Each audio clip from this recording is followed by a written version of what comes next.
आकाशवाणी नागपूर विणा डोंगरवार आपल्याला प्रादेशिक बातम्या देत आहे. ठळक बातम्या.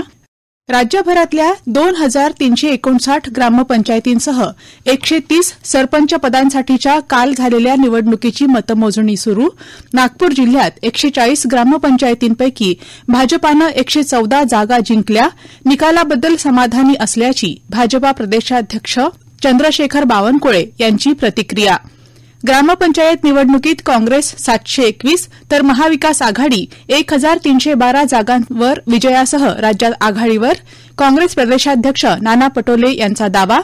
दिव्यांग व्यक्तींसाठी कृत्रिम अवयव उपलब्ध करणाऱ्या अत्याधुनिक मोबाईल व्हॅनचं केंद्रीय मंत्री नितीन गडकरी यांच्या हस्ते नागपुरात लोकार्पण. आणि 54व्या आंतरराष्ट्रीय चित्रपट महोत्सवाची माहिती आणि प्रसारण मंत्री अनुराग ठाकूर यांच्याकडून घोषणा. सुवर्ण मयूर पुरस्काराची रक्कम 40 लाख रुपये. राज्यभरातल्या 2359 ग्रामपंचायतींसह 130 सरपंच पदांसाठीच्या काल झालेल्या निवडणुकीची मतमोजणी सुरू असून काही ठिकाणचे निकाल हाती येण्यास सुरुवात झाली आहे. विदर्भात एकूण 632 ग्रामपंचायत जागांसाठी निवडणुका झाल्या असून यातील 365 जागा नागपूर जिल्ह्यात आहेत. नागपूरपैकी सर्वात जास्त 83 जागा असलेल्या काटोल नरखेड विधानसभा क्षेत्रात काटोल तालुक्यात 52 आणि नरखेड तालुक्यात 29 तर बाजारगाव सर्कलमध्ये 2 ग्रामपंचायतींच्या निवडणुका होत्या. यापैकी काटोलमध्ये आतापर्यंत निकाल जाहीर झालेल्या 31 पैकी 20 सरपंच पदांच्या जागा राष्ट्रवादी काँग्रेसच्या आल्या असून काटोल नरखेडच्या जवळपास 80% जागा येतील असा विश्वास माजी गृहमंत्री आणि राष्ट्रवादी काँग्रेस पक्षाचे नेते अनिल देशमुख यांनी प्रसारमाध्यमांशी बोलताना व्यक्त केला. नागपूर जिल्ह्याच्या ग्रामपंचायतीच्या 365 सरपंच पदांपैकी 240 पेक्षा जास्त जागा भाजपा समर्थित उमेदवार जिंकतील असा विश्वास नागपूर ग्रामीण भाजप प्रमुख सुधाकर कोहळे यांनी आज पत्रकार परिषदेत व्यक्त केला. आतापर्यंत जाहीर झालेल्या 140 सरपंच पदांपैकी 114 जागा भाजपनं जिंकल्याची माहिती कोहळे यांनी दिली. या सर्व उमेदवारांनी भाजपा समर्थित उमेदवार असल्याचं प्रतिज्ञापत्र आपल्याकडे सादर केलं असून आज संध्याकाळी अंतिम निकाल आल्यावर ते जाहीर करू असंही कोहळे यांनी स्पष्ट केलं.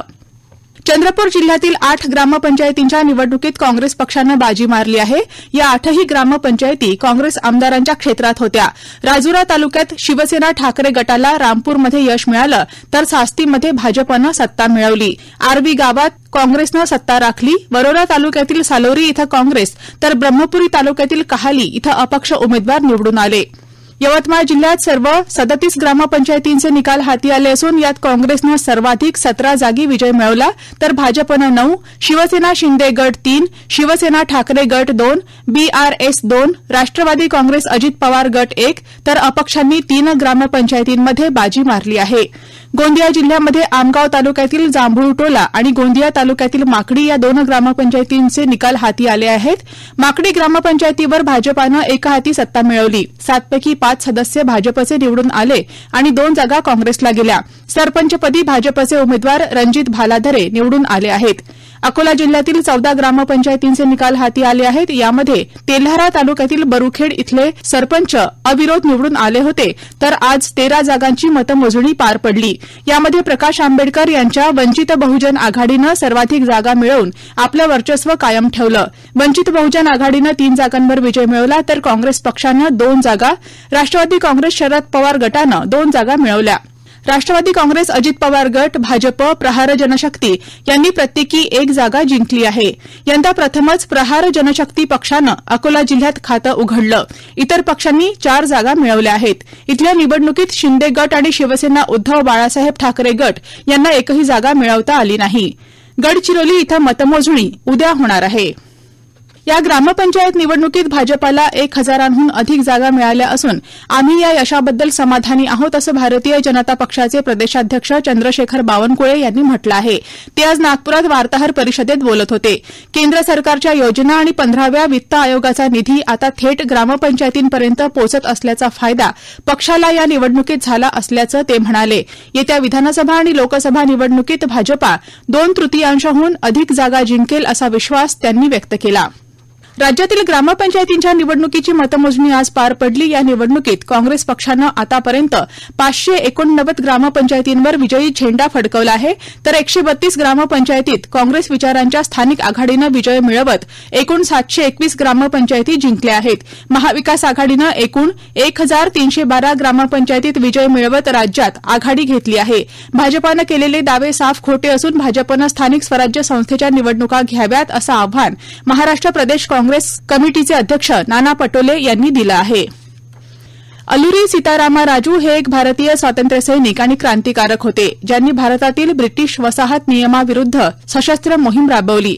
सध्याच्या आंध्र प्रदेशातील पश्चिम गोदावरी जिल्ह्यात जन्मलेल्या अलुरी सीतारामा राजू यांनी नल्लमल्लाच्या डोंगर रांगात इंग्रजांविरुद्ध गनिमी कावा पद्धतीनं युद्ध छेडलं होतं.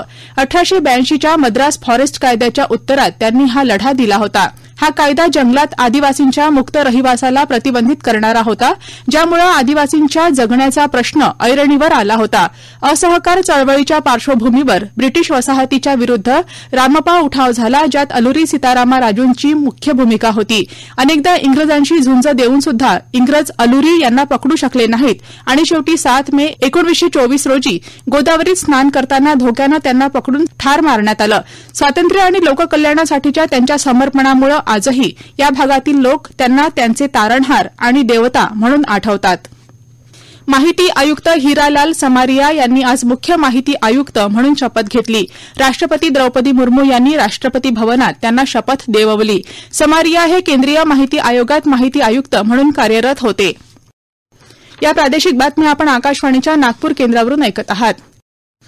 दिव्यांग व्यक्तींसाठी महत्वाची ठरणाऱ्या अत्याधुनिक मोबाईल कृत्रिम अवयव व्हॅनचं नागपूरच्या नागरिकांच्या सेवेसाठी आज केंद्रीय रस्ते वाहतूक आणि महामार्ग मंत्री नितीन गडकरी यांच्या हस्ते लोकार्पण करण्यात आलं. ही van Andhra Pradesh made take zone Visakhapatnam या संस्थेतर्फे स्नेहभेट स्वरूपात देण्यात आली आहे. या व्हॅनची रचना दिव्यांग व्यक्तींना आवश्यक असणाऱ्या कृत्रिम सहाय्यक उपकरणांच्या गरजा भागवण्याच्या दृष्टीनं करण्यात आली आहे. थेट गरजूंच्या दारापर्यंत कृत्रिम अवयव सेवा पोहोचवण्यासाठी या व्हॅनचा उपयोग होणार आहे. नागपुरातील किंवा ग्रामीण भागातील दिव्यांग वयोवृद्ध व्यक्तींना कृत्रिम अवयव ₹200 अशा अल्प दरात मिळणार आहेत. ही व्हॅन प्रत्येक गरजू व्यक्तीला तज्ञांचा सल्ला, मूल्यांकन आणि गरजेनुसार सुविधा पुरवण्यासाठी उपयुक्त असेल आणि ती नागपूरसोबतच चंद्रपूर, गडचिरोली अशा अगदी दुर्गम भागातही आणि ज्यांना आरोग्य सुविधांपर्यंत पोहोचण्यात अडचणी असतील अशा लोकांचीही सेवा करेल असा मानस आहे. हा उल्लेखनीय उपक्रम दिव्यांग व्यक्तींच्या जीवनाचा दर्जा सुधारण्यासाठी AMTZची बांधिलकी अधोरेखित करणारा आहे. ही व्हॅन उपलब्ध करून दिल्याबद्दल गडकरी यांनी AMTZचे आभार मानले आहेत. AMTZनं नागपूरकरांसाठी दिलेली ही व्हॅन दररोज 15 रुग्णांची तपासणी करू शकणार आहे. ज्या सेवाभावी संस्थांकडे 15 रुग्ण असतील त्यांच्या चिकित्सेसाठी ही अॅम्ब्युलन्स उपलब्ध करून देण्यात येईल. त्याकरिता 0712239918 या क्रमांकावर संपर्क साधावा असं आवाहन करण्यात आलं आहे. यंदा गोल्डन पीकॉक पुरस्काराची रक्कम 40 लाख करण्यात आल्याची माहिती आणि प्रसारण मंत्री अनुराग ठाकूर यांनी आज नवी दिल्लीत दिली. ते आज 54व्या गोवा भारतीय आंतरराष्ट्रीय चित्रपट महोत्सवाच्या आयोजनाची माहिती देण्यासाठी आयोजित करण्यात आलेल्या पत्रकार परिषदेत बोलत होते. प्रतिष्ठित सत्यजित रे जीवनगौरव पुरस्कार प्रसिद्ध हॉलिवूड अभिनेता आणि निर्माता मायकेल डग्लस यांना प्रदान केला जाईल असं त्यांनी सांगितलं. महोत्सवादरम्यान 270हून अधिक चित्रपट प्रदर्शित केले जाणार आहेत. आंतरराष्ट्रीय विभागात 198 चित्रपट दाखवले जातील. सुरुवातीचा चित्रपट स्टुअर्ट गॅट दिग्दर्शित कॅचिंग डस्ट असेल, तर महोत्सवाची सांगता रॉबर्ट कोलोडनी दिग्दर्शित फेदरवेट या चित्रपटानं होईल. इंडियन पॅनोरमा विभागात भारतातील 25 फीचर फिल्म्स आणि 20 नॉन फीचर फिल्म्स दाखवल्या जातील. फीचर विभागात सुरुवातीला मल्याळम चित्रपट अट्टम, तर नॉन फीचर विभागात मणिपूरचा एंट्रो ड्रीम्स प्रदर्शित केला जाणार आहे. राज्यपाल रमेश बैस यांच्या हस्ते महावितरणच्या नागपूर परिमंडळाअंतर्गत महाल विभागातील कार्यरत प्रधान यंत्रचालक मधुकर मोतीराम सुरवाडे यांना विश्वकर्मा गुणवंत कामगार पुरस्कारानं सन्मानित करण्यात आलं. ग्राहक तक्रार निवारण आणि जनजागृती, वीज बिल थकबाकी वसुली, अपघाताचं प्रमाण कमी करण्यासाठी प्रयत्न यासह गडचिरोली जिल्ह्यातील दुर्गम भागात वीज पोहोचवण्यासाठी महत्वाचं कार्य केल्याबद्दल त्यांना हा पुरस्कार देण्यात आला आहे. नागपूरच्या प्रादेशिक हवामान केंद्रानं व्यक्त केलेल्या अंदाजानुसार पुढील 5 दिवसात विदर्भात हवामान कोरडं राहील. दरम्यान नागपूर विमानतळावर आज सकाळी 15.5 अंश सेल्सिअस इतक्या किमान तापमानाची नोंद करण्यात आली. याबरोबरच हे प्रादेशिक बातमीपत्र संपलं. नमस्कार.